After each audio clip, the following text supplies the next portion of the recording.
Hi, everybody. Welcome to Am I the Asshole podcast. Anthony and I have unfortunately split because I'm a nightmare to work with. In all seriousness, we just had some creative differences. We're still friends. Things are good. Guys, please follow his amazing food account at Upper Feast. Follow him on Twitter, Anthony O Comedy. He's a great guy, and he will be missed dearly. That said, we have two amazing guests today. That's a bad transition, huh? Sara Levine and Dan Rosen. Who are you people? Hi, everybody. I'm Sara Levine, a.k.a. Sarah F. Carter on social media. It's a long story. I love Lil Wayne. That's really the whole story. I'm editor-in-chief at Betches. I'm also the host of Not Another True Crime Podcast. It's a true crime podcast on the Betches Network. Comes out on Mondays. And you've actually heard Sara before because she submitted to the pod. Oh, my God. Yes. It's anonymous. I won't out you. Except you outed me in the very episode. It was episode 2. That's fine. Oh, did I? You did. Oh, well, you could set that as a text. Texts are not anonymous. Yeah, I don't care. It's fine. Use the form. Dan, who are you? I am Dan. Hi. I am a comedian, as you can tell from my jokes. Good God. I make videos. I co-founded a group called Cannibal Milkshake Comedy. We make videos for The New Yorker and Comedy Central. You could check us out at Cannibal Milkshake plugs YouTube. at the end. Plugs at the end. You put it up top on the sheet. This is the introduction of who you are, not the plug section. What is the difference? The plugs are at the end. We try to get to the meat, Dan. Haven't you listened to the pod? I mean, just without Anthony here, it's chaos already. It's chaos. I mean, if you were a genius, then you would bring him and you would talk about what happened, and we would decide who the asshole was. Right. Ooh. Yeah, right. That would be the meat. Damn it. Is that too meta already? It's episode 9. I love it. I love it. I think that it would should have been a happen. great season 10 kind of, or like episode 10 finale. Yeah. I mean, I'll pitch it to him, but I don't know. He has PTSD already. From Yeah, like he's never. in therapy for how I act. So, Yeah. and you guys will be too soon. Yeah. Can't wait. You just leave a wake of destruction wherever you go. Yeah, it's a lot. Guys, we got one heck of an episode for you today. Story number 2, would I be the a-hole for asking my ex's daughter to stop calling me dad? By you, patient artist. But first, AITA for firing an employee after his parents died. By you, resident_occasion. I am the VP of sales at a software company, and one of our sales development reps' parents passed away at the beginning of April. Sadly, they were involved in a car crash and both lost their lives. The employee in question is a very young 22-year-old guy and has been with us for about 10 months now. He's a great employee, and we were thinking about promotions in the next 6 months or so. His job is a high-paying one for a new grad, about $90K with commission, so we expect a lot from this position. Because of the accident, we let him take a 1-month paid leave of absence, and he's returned a few weeks ago, and his performance is severely lacking. He's super unmotivated, not cold calling, not outreaching to prospects for the last 2 to 3 weeks since he's come back. Our whole management team has noticed this, and we decided to let him go because we feel like he'd need months and months to be able to produce again, and we just can't wait that long, okay? We called him into a meeting on Friday and gave him the bad news. He was very calm and rude about it, told us to go F ourselves, and got up and went to his desk, grabbed his few things, and left. I thought this was very, very unprofessional and extremely rude. I told my boyfriend about all of this, and he said myself and my management team are a bunch of asses and pricks with no hearts. I love that she says at the end, I thought this was very unprofessional and extremely rude, as if we're all going to be like, yeah, that is rude to be fired and then get emotional about it. He did say go F yourselves. But he was allegedly both calm and rude about it? That's the real contradiction. It's like those don't usually go together. I kind of give him props to that. Like, he was an extremely level-headed prick about the matter. That's what I want people to say about me when I finally snap. She shot everyone in the office, but, she did it very politely. The other thing he says is, we just can't wait that long for him to start producing. Yes, you can, right? Because your business is large. There are businesses that literally could not wait. If you're a bakery and you have one baker or two bakers, you literally cannot wait that long because who gonna bake the cookies? You don't know what the Q1 sales were, okay? You don't know how they're doing. They could be tight. They can have a bad quarter, Dan. How old were the parents? It specified that the parents died in a tragic accident where they both died. So clearly they were not 95. You'd think that you would give someone multiple warnings before you fire them. Like, I've seen people get months and months of like being, hey, please get your act together. We don't want to fire you. And if they really valued him that much, they would have tried to like have a few come to Jesus talks with him. 1 month paid leave, 2 to 3 weeks, you get warning 1. 2 to 3 more weeks, you get warning 2. And then it's 3 strikes, you're out. I think that's reasonable. They think that his 1 month paid leave where he had to like, I don't know, probably sell his parents' possessions, organize 2 funerals was like a vacation. They're like, oh, well, you've already been gone a month and now it's 2 to 3 extra weeks and you're not picking up the pace. It's like, that's so callous. OP edited the post and said, holy F, this blew up. I know this was shitty of me now, and I reached out to him to see how he's holding up. He's staying at his GF's place, and she's supporting him a lot right now. I offered to get my headhunter friend in touch with him when he's ready, and he accepted. It's like such a consolation prize to me because it's like you have someone who had both of their parents die, then they got fired, and now it's like, oh, well, I'll try to help you network. I feel like a good rec from a VP is going to go far. I feel like that promise is sufficient to make up for the assholery. I think that the Redditors who say it's bad business kind of hit the nail on the head. Aside from it being extremely uncaring, it is bad business because it is more expensive to find a new person, train them. That doesn't seem key to me that it would be bad business. It happens to be. I agree with that. It doesn't have anything to do with them being an asshole. If they were like, we ran the numbers and basically it will cost us, we can actually pay someone else $45K plus commission and we're going to save a bunch of money with this, I would say, well, you're still an asshole because you treated this person in this way, right? Like that doesn't protect them. Okay, you're right. I guess they're the asshole and also stupid. Now that they edited the post and they're doing the headhunter thing, so I'm going to incorporate that action into my verdict. The fact that they have now made good on this. They're a VP of software. I think this guy is going to get a job now. I'm actually going to say no assholes here. I think they made up for their behavior. This is the point of the subreddit. It's the point of the Facebook group. They made amends. That doesn't really make up for being so initially shitty. It makes it better, but I don't think you net at 0. He did cause a great inconvenience. There's Right. no way around that. That could have easily been avoided with like a tiny bit of compassion, I feel. But no one becomes a VP of sales without being a little bit of an asshole. Like they're people in sales. Like their job is to be persistently assholes. Sure. So who is surprised here? They're an asshole. Verdict. That makes a lot of sense. Draw. Would I be the a-hole for asking my ex's daughter to stop calling me dad by you patient artist? I was with my ex for 7 years. At the time, she had a 2-year-old, and when we split, her daughter was 9 years old. She called me dad pretty quickly, plus we all lived together. I thought we'd become a family proper through marriage eventually, but obviously things didn't pan out, and we split. It was amicable, and we're still friends. Her daughter is 14 now, and still calls me dad. My ex hasn't started dating again, but I'm engaged to my soon-to-be wife. We all get along, but my fiancé doesn't like that kiddo calls me dad. I'm not her dad, biologically or otherwise, but I was a father figure for 7 years. And even beyond this, I still kept involved in her life. My fiancé wants me to put the kibosh on this because it makes her uncomfortable. We want to start a family of our own soon, and my fiancé wants my undivided attention on our child. I can see her point and where she's coming from, although I'm indifferent to the whole dad situation. If she calls me dad, whatever. And if she doesn't, then also whatever. I'm not her dad, but it's ultimately not up to me or my ex or my fiancé what she calls me. It's up to her.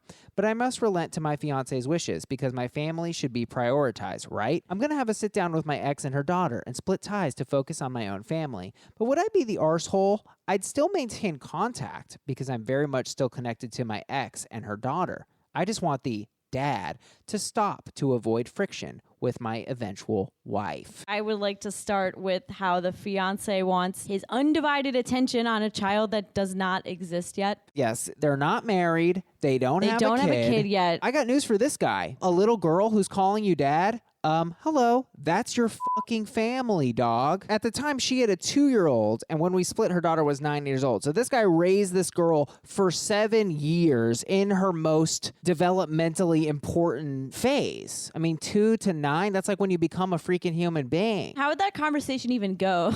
Like, you just sit them down and you have to break up with a child? Like, how? Listen, I know you think I'm your dad, but Hate to break it to you. you gotta call me something else. Steve. From here on out. That's not even my name. That's just what you're gonna call me. Yeah. And then the kid is going to be like, hey, everybody, this is my former dad, Steve. Like, how would this kid even, like, wrap her head around their relation anymore? Hey, here's a name for me. I want you now to not call me dad. Just call me Shitty Dad. How about that? This is such a bad ask. I think his fiance is clearly like whack because this is such a weird, insecure ask. This was all just like a very thinly veiled, roundabout way of her expressing that she's insecure that he has a relationship with his ex. And the daughter is kind of like the linchpin of this relationship, it seems like. So she's like, let me take the daughter out of the picture, but that's massively fucked up. She's not self-aware of her own insecurities and also isn't able to prioritize something which is pretty important.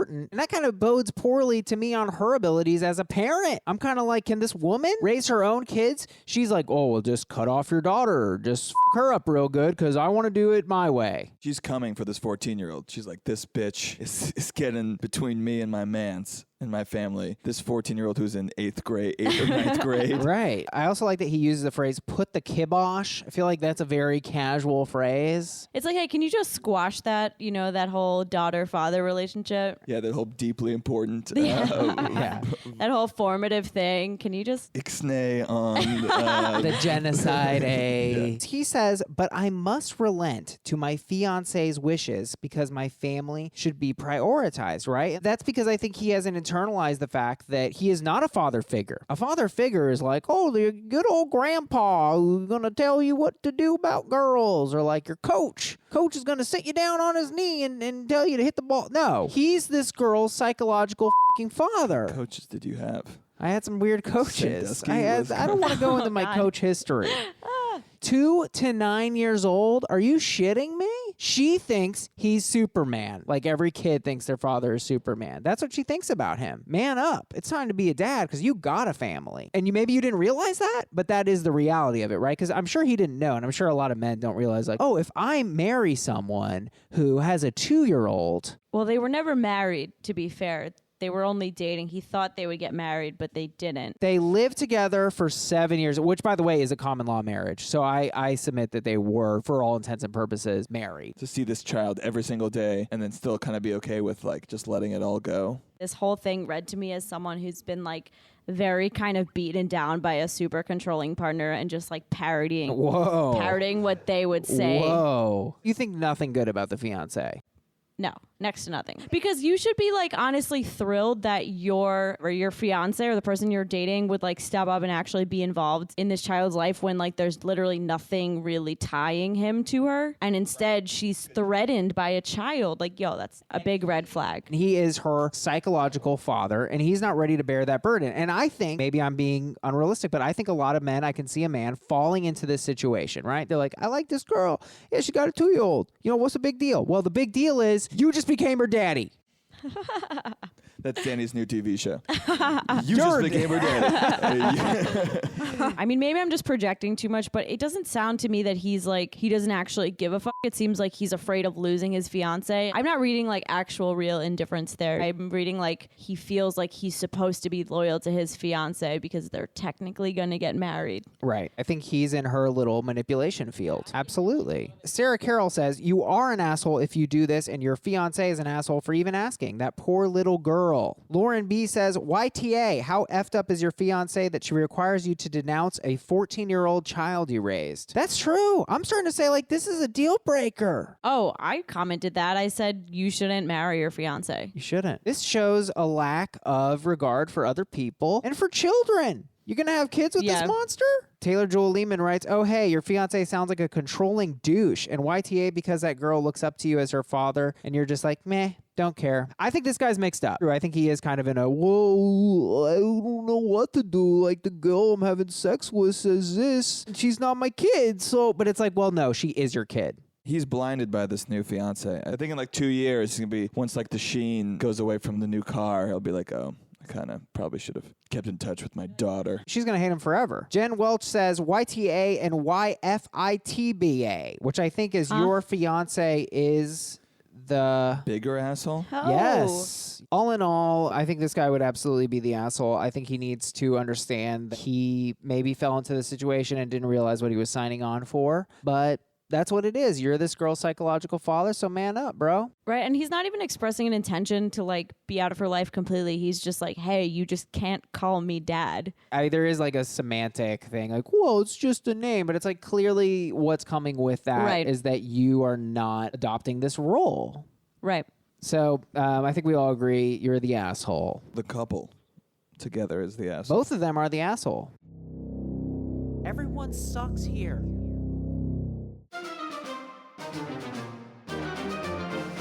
Now it is time for everyone's favorite part of the show, listener submissions. AITA for walking out on a date, forcing them to pay after they insulted me. I met someone on an online dating site. After messaging for a bit, we decided to meet up for dinner one night. Everything seemed to be going well. We ordered our food, then we started talking. We then got into talking about our educational backgrounds. I told them that it took me 6 years to finish my bachelor's degree because I worked my way through college rather than taking out loans.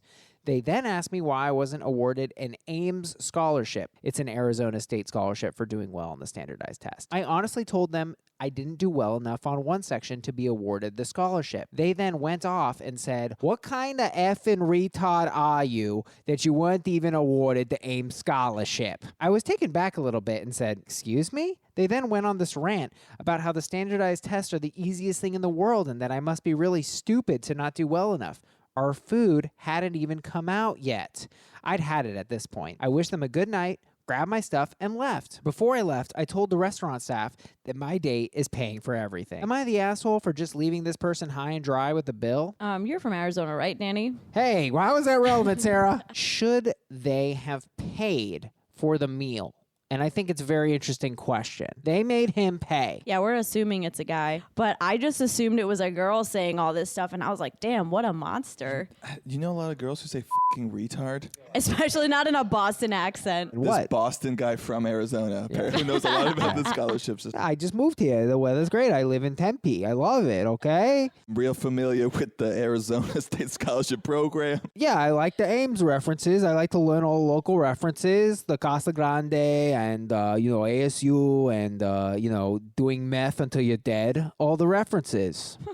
Kylie Perotti writes, personally, I would have felt like a bigger person if I paid for my half of the bill and walked out. Feel like it would have sent a stronger message. What message would that have been? Like, oh, you can walk all over me and I will pay for my salad. Elaine Hansen writes, NTA, think of it as an a-hole tax on them. Damara Reeves says, what a douche canoe? Is this a douche canoe? This is a more difficult question. I mean, I don't actually even think canoe is like strong enough. Like a yacht, a douche yacht. A douche yacht. A douche yacht. I like this measuring of douches in sea vessels. In sea vessels. You're a douche submarine. What does that mean? It means he's really passive aggressive and subtle about it. Then it sneaks up on you and it hits you. Dawn Strong writes, NTA, you're never going to see this asshole again, and I'm giving you points for a dramatic exit. I mean, that had to hit this guy. Honestly, agreed, because there's so many times when I look back on bad dates that I'm like, why didn't I just walk out? This person is not the asshole, and the other person is. There's no reason to use the word retarded also. I feel like even if he hadn't called her a bad word, even if he was like, what kind of fucking idiot are you? Like, he would still be the asshole. She'd still be justified to leave. Oh, absolutely. Absolutely. Even if he said it subtly and he's like, well, I'm not one of the brighter ones, are you? Like, yeah. Well, Jesus, man, what's wrong with you? Not the asshole. AITA for getting my brother-in-law's dog high. About a year after they got married, my sister and brother-in-law adopted a puppy. Every now and then, whenever they go out of town, I am given the task of dog sitting this super energetic pupper. One time I was hitting a dab pen, an e-weed cig, Asshole already. and dog sitting when I had a high epiphany. Can I get this dog high on weed? After some initial research on Google, finding out if animals can handle it, if there's a suggested dosage per animal size, and the best way to do so, blowing smoke into their ears since their ear canals offer a shorter passageway to the brain, I blew a very small amount into this 4-year-old dog's ears. And after a few minutes, she was not as hyper, very chill with a huge smile on her face. Sometime later, she was lying on her side with her eyes and mouth open with a goofy smile, as if she was having a very nice dream. Since then, without fail, whether I'm dog sitting or just visiting, if I take a hit of the dab pen, I can expect her to come straight to me and give me a look as if I have a treat to give her. Recently, far after I blew smoke in her ear, I asked my brother-in-law, while we were both getting high, if it would be cool if we got his dog high. After a brief moment of thought, he uttered, "No, absolutely not." I was instantly washed over with guilt because I had done this before and thought it's something that she might actually enjoy. Am I an asshole for having gotten his dog high without his knowledge or permission? How can I even go about telling him this story, or should I just keep it in my back pocket as a funny anecdote that I hope he'll never hear?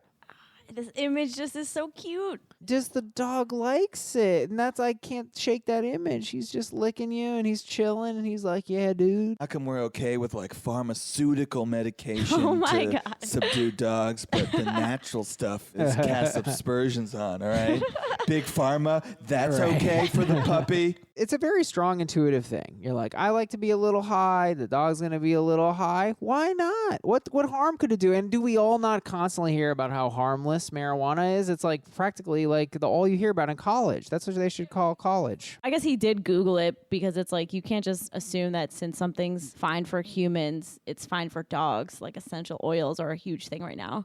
Killing dogs, the you know? Googling does, I think, help his case. I Googled it, and I got to say, it wasn't a crystal clear link. You know, the little Google snippet when it has an answer for you? We didn't have that. So maybe this is a Google issue. Nonetheless, Sydney Hermione Lehman writes, marijuana toxicity is very harmful to dogs and could have been a huge vet bill. Just because you read some blogs does not mean you know how to dose a drug for an animal, especially a drug with no testing for that animal and huge variations in potencies. Dogs can die from marijuana toxicity. What I was able to find is that they can get high AF and it can reduce their gag reflex and they can choke on their own vomit and die. Nate Sinclair told the story of someone getting his dog effed up at a party, no permission. Next day, the dog was miserable, wouldn't even drink water. He says, you got someone else's dog high without their permission and against their wishes. YTA. So that's the other angle on this, is that it was non-consensual. Let's say the brother agreed. It's kind of like retroactively okay, but you shouldn't have done it in the first place because if you're like watching someone's dog, you shouldn't just like decide new shit to do to them that might not be safe. The thing is it ever okay to do it to a dog? Yeah, Like, even if the I'd say owners no. were on board. No, I say no. Or an owner. If an owner wants to do this, I say no. I say it poses a threat to the dog.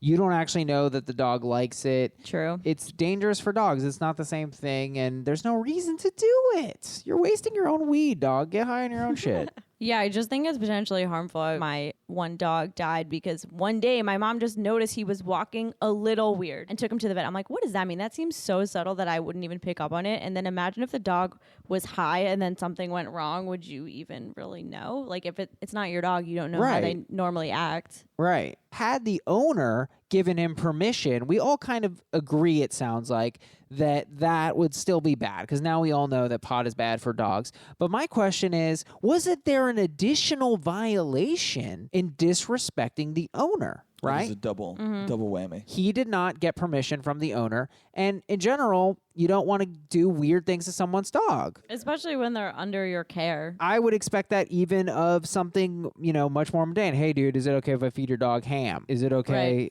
if I give him Gatorade? You can't feed dogs grapes. It'll kill them. Grapes kill dogs. Chocolate kills dogs. All the things that are great when you're high. Is that maybe that's why? Yeah. You can't get a dog high because everything you're going to crave will kill the dog. Cheetos. Pink Floyd. Pink Floyd kills the dog. Anna Marie Calise writes, YTA, not cool, man. You had no idea how they would react the first time, and you're selfish and stupid for doing it initially. I think that's a little harsh to call it selfish. It was definitely stupid, and here's what it was. Here's why I'm going to say this guy is the asshole. He did not exemplify the traits of the dog carer, the dog sitter, and that's what he failed to do. When you are a dog sitter, you are the nanny for the doggy. You've got to act like you're their daddy. Yeah, you take an oath. Everyone knows that. You're the asshole. To free sandwich or not to free sandwich? Whenever I go to Chic-Fil-A to eat, I make sure to check the receipt for the customer feedback survey. In exchange, get a free sandwich via the mobile app. If I am not selected to participate during my visit, AITA for checking the top of the trash bin to see if there is a receipt with survey code on it to obtain said free food. I am not a dumpster diver, but I do enjoy getting things inexpensively or free. I usually rate my experiences very satisfied, so it helps the employees there as well look good to management. Such a weird, it's a weird almost flex. Like, oh, I'm not a dumpster diver. I just go through the trash often. I am rummaging through a receptacle, but I'm not a dumpster diver because I'm not in the actual thing. Yeah, I don't know if this person is an asshole, but they definitely should be embarrassed. I think the exploit here is that Chick-fil-A goes, okay, we're going to randomly, everyone's a Brooklyn guy, by the way, pretty much everyone in the world. We're Brooklyn/Boston hybrid. We're going to basically, what we're going to do is have a random customer survey Shouldn't thing. it be Southern? I feel like chicken sandwiches. We're going to have a random customer I do declare. survey. I do declare. And what this person is subverting is the randomness, right? Because the problem is that they're writing all the surveys. Danny's a stickler for statistics. Well, no, I'm just trying to think what is the harm here, and that's really the only harm. And personally, I actually think this is progressive. I'm going to go farther here, folks. I think this is progressive. They are subverting Chick-fil-A's corporate hierarchy, which we know is anti-gay, Yes. right? And they They're a are hero. f***ing them exactly where I was going, Dan. They are f***ing them just a little tiny bit. They're messing with their statistics. Good for them. Daniel Cheatham says NTA, strange but victimless. Steven Jackman writes, Chick-fil-A is trash. I guess you ain't the asshole for digging in the trash, but still, Chick-fil-A is trash. You're the asshole, Steven That hurt me. Jackman. Is it good? I've never eaten at Chick-fil-A. It's fucking delicious. my I'm sorry. God. I mean, Chick-fil-A is very problematic, but also delicious. Who doesn't like Chick-fil-A? They just haven't had the sauce, I feel like. I only eat fast casual. And you haven't had Chick-fil-A. You're missing out, Dan. I wouldn't Chick-fil-A even call is it not fast fast casual. casual. It's just fast. Oh, okay. I see where you're going. It is fast food. Imagine having so little personality that you have to make distinctions like that. Wait. There's a huge difference between fast casual Oh, boy. and fast food. I can't wait to edit this out later. Good God. This is a never-ending fight between me and Danny. Ingredients, sourcing, Sure.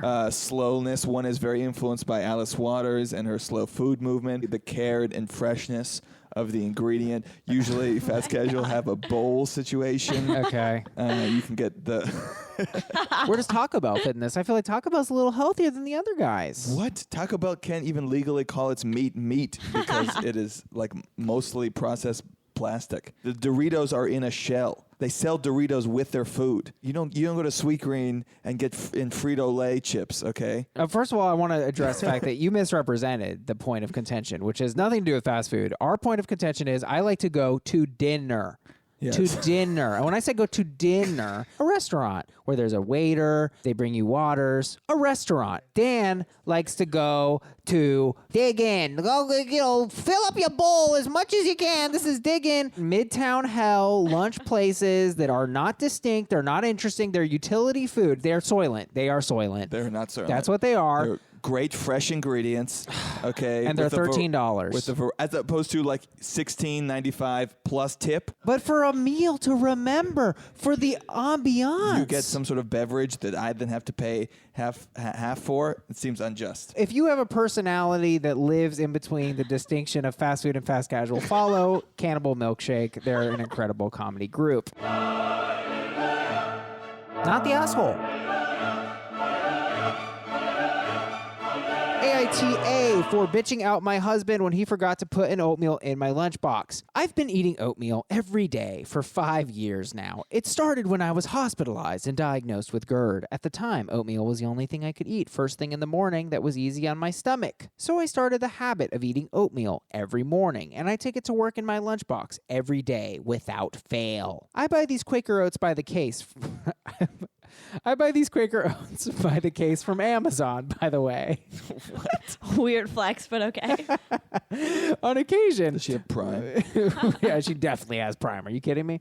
On occasion, when I'm running late to work, my husband will pack my lunchbox for me. Everything is usually on the counter in the fridge, all ready to go. So I ran down the stairs that morning, grabbed my coffee that he made also, and my lunchbox, and off I went to work. I get to work, and the first thing I do is put my lunchbox in the fridge and take out the oatmeal and the blueberries, because that's what I eat every morning, like clockwork. And lo and behold, I opened the lunchbox, and after tearing through everything, I realized there's no oatmeal in there. I freaked out.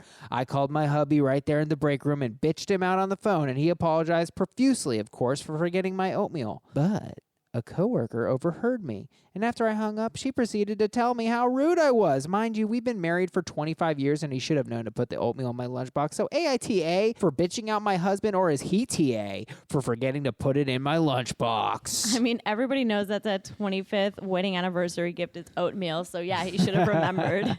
She's like really into her own routines. In her defense, she's like, I put out the oatmeal and the blueberries because that's what I eat like, we don't care, Karen.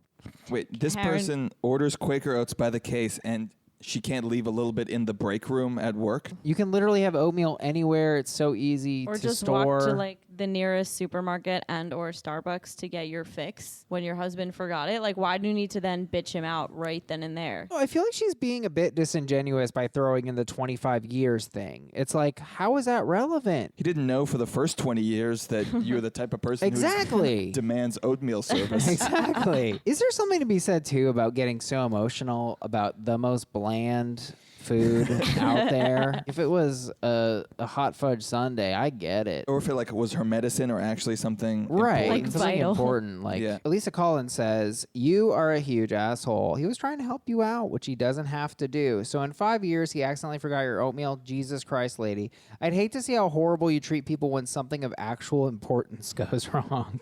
What if she's very chill during other things? Right. She has a reverse thing. Her husband's like, our son is dead. And she's like, I need some oatmeal. Lisa Danielle Porter says, you're a fudging spoiled brat. God forbid your husband go out of his way to help you so you have food to actually eat. You owe him like 12 blowjobs probably, and he seems awesome. Okay, no, it's not. First of all, no. It's not like, oh, you're ingratiated to him forever and you should give him 12 blowjobs because he tried to do a favor you asked. Like, that's what marriage is. Calm down, Lisa. This notion that he doesn't have to do anything for you, it's like, no, that's the whole premise of a marriage is that you do little things. She overreacted, but it's not like, oh my God, he's f***ing Superman and you're ungrateful. Give him all the blowjobs he wants. It's like, no.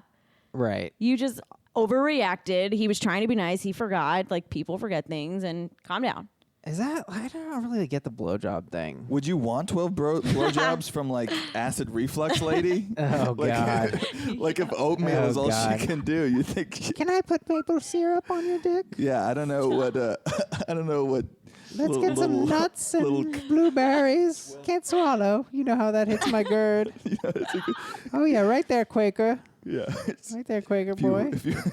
I'm just imagining her husband looks like the Quaker Oats guy. Yeah, get in the wagon. Get in the wagon. Just blowing the Quaker Take Oats off your guy. hat. Take off that blue silly hat you wear. Richie Martin says, this person has to be a troll, and if they're not a troll, they're definitely the kind of person that's going to completely disregard all of this feedback and keeps treating her husband like a piece of shit. So one of my favorite things about the Facebook group, and honestly my whole entire life, is when we post something and then people will email me or text me updates, and I like to call them leaks. I think of myself as domestic Julian Assange over here. Someone texted me, they go, oatmeal horse is my mom, and that she's referring to all the commenters as her fans. Why is she a horse now? Well, I called her a horse because I said, you must be a horse if you're this sad about oatmeal. That's the only creature that would be this where's my oatmeal? All in all, I think we all agree you're the asshole. Yes. Totally. Or the psycho, I think. You're the asshole.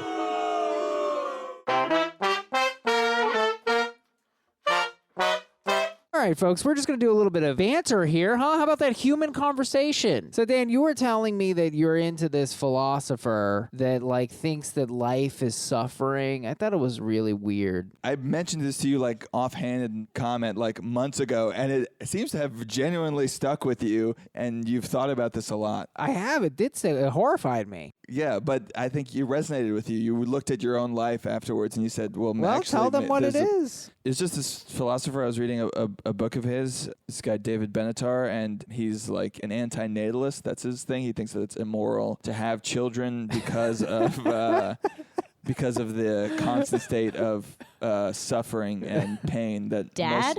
most people are in. Yeah, exactly. He thinks it's wrong to have kids because life is suffering, essentially. His life is not abnormal in any way. He lives a normal life. He lives upstate or something like that. Like, the perspective is that life is suffering for everyone. It is miserable. And what were some of the examples you gave? He talks about how we have such a thing as chronic pain, but there's no such thing as chronic pleasure. So even the moments of pleasure that we experience are like extremely fleeting and rare, whereas pain is often prolonged and constant. Right. You can be suffering all day from back pain, but you're never going to have an orgasm that lasts 12 hours. Exactly. You're kind of selling this like you were just reading about this, but you kind of believed it. You told me, you gave all these examples. You're like, Danny, life is filled with irritations. We have to urinate constantly. This reminds me of like when I told my brother I liked the Batman movie, and then for the next like 7 years he gets me Batman presents. Like, he mentioned this offhanded to you one time, and now this is like your defining characteristic of him. But he was reading a book about it, Sarah. He's invested in this. He's a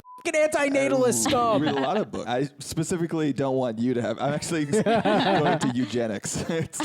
I kind of think this guy sounds like an asshole, to be honest with you, because I feel like I feel like this guy uses a lot of distorting kind of statements, like we're constantly suffering, and I just don't think that's what suffering is. And you did use the example, though, am I right, of the peeing. What does this have to do with peeing? We've convinced ourselves that even those of us who live good lives are like, everything is fine, but we're constantly in uncomfortable states that we don't even think about, like hunger or thirst, itching or urination, or small pleasures that we just become accustomed to because we have to in order to continue to survive and not be just depressed. So it's like a coping mechanism. In actuality, those are like negatives that we are constantly dealing with. Even those of us who in this live in the first world or whatever. Well, yeah, and I say that's ridiculous because being in hunger is not the same as being in pain. And it's a form of pain. Hunger is not a pain. It's hunger, baby. That's why it's got its own word. You've never had pangs of hunger? That's extreme hunger. I feel like you're equating like mild discomfort with pain, and you can't, that's not like adequate. I don't even know if I'm comfortable with saying mild hunger is uncomfortable. Being uncomfortable is uncomfortable.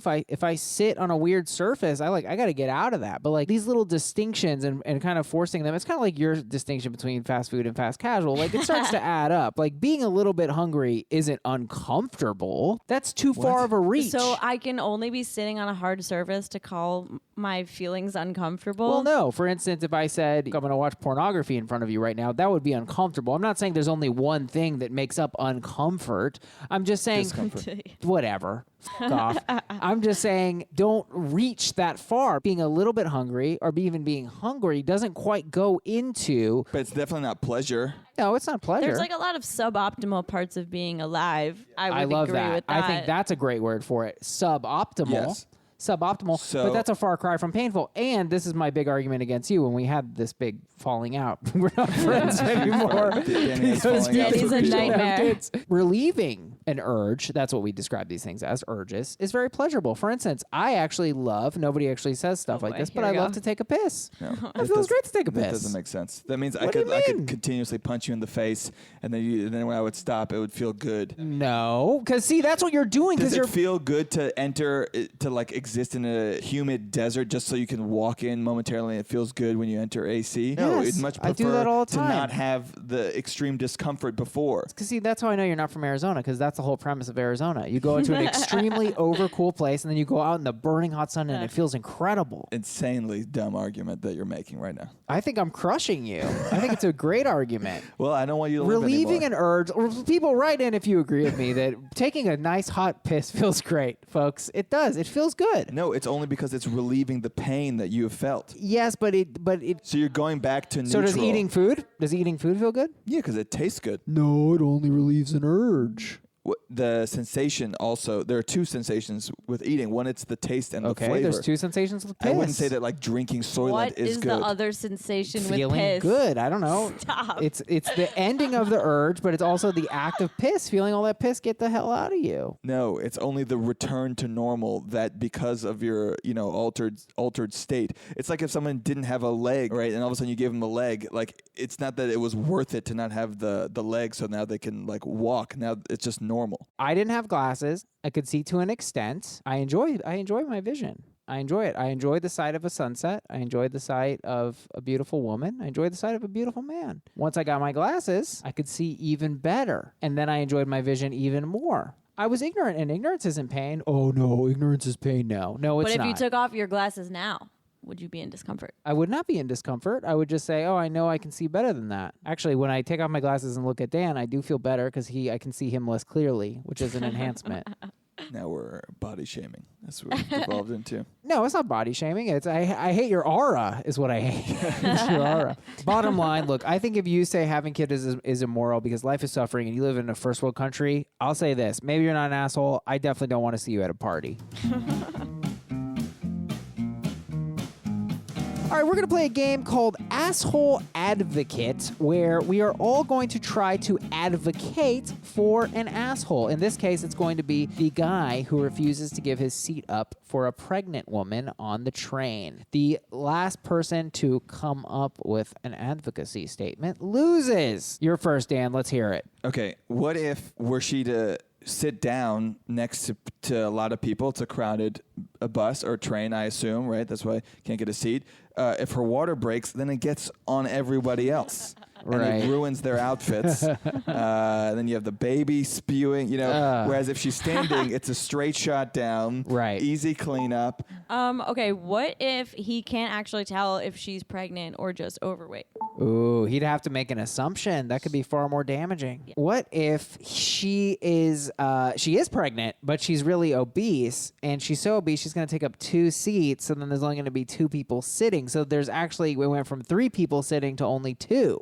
What if this guy is an old person, and then who wins in this? Who wins good. in the seat scenario? The old man or the pregnant woman? Because she probably, she's been carrying around that baby. She probably has strong thighs at this point. She can do it a little She's longer. got those fat ankles. What if he has some kind of chronic illness that you can't see but still affects? You mean called being alive? Yeah.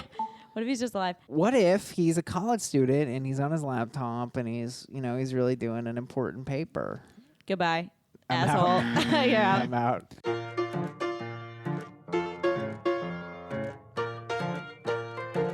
All right, we're going to do one final game here called Era of Assholes. We are just going to name assholes in that era, and the first person to run out of assholes loses. What's the era, Dan? Civil War. Civil War. Everyone. The guy in the North is always like, I don't know, but is the Confederacy so bad? Anyone who owns slaves. Yeah. This is so dark. Anyone who owned the land where the wars were happening, and they're like, Okay. who's gonna clean this up? Hey, I see you guys are having a big fight, but this make a big old mess. Yeah. I'm trying to grow some tobacco. Yeah. How about the soldier, and it was a Confederate soldier, by the way, who was like, guys, we got to go find the very important battle. And he's like, I got to work on this letter. Yeah, the cowboys who were just dicking around in the West, did whatever cowboys did. It was like a whole Civil War. Cowboys in the Civil War? Yeah, there were cowboys out west. They were just, nobody talks about the cowboys. Yeah, in the states that weren't aligned with a particular side. And what were they doing? They were on the range, on the frontier. It's not even engaging. Just battling the elements. There's a battle for over slavery and power in the future of the country. How about all the generals in the war who were just like, honestly, I don't really care about the issues. I just want a statue. Little do they know those statues coming down. Yeah. Just anyone who was in charge of grooming and was like, this will look good. Because their haircuts were bad? I mean, the mustaches What was that? Who did costumes for the Civil War? They're no good. Do you know how they use booze to on the wounds because that was all they had? They had to get you drunk. It was a medical thing. Guy who just keeps drinking the booze. You're like, damn it, that's for the root canal or whatever. I made mojitos. That's for the root canals, Jim. What are you doing? Why is her name Jim? That's not a name from this era. The guy who was like taking tickets at the Ford Theater and was like, that John Wilkes Booth guy, he looks fine, looks reasonable. Yeah, let him go right up. He probably has an important message for the president. I lost. I am out of assholes. Well, guys, that is the show. Sarah, Dan, thank you so much for joining me. Can you please tell these people where to find you, where to follow you? Yeah, please follow me on Instagram, Sarah F. Carter with no H, and you can follow my podcast at NATC Pod on Insta. You can follow me on Instagram at Smell the Rosen. It's a play on words. But you should really probably just follow my comedy group, Cannibal Milkshake, on Instagram, on YouTube. We're really active on Pinterest. No, that's a joke. Thank you so much for joining me. That's the show. We'll see you next week, Monday morning.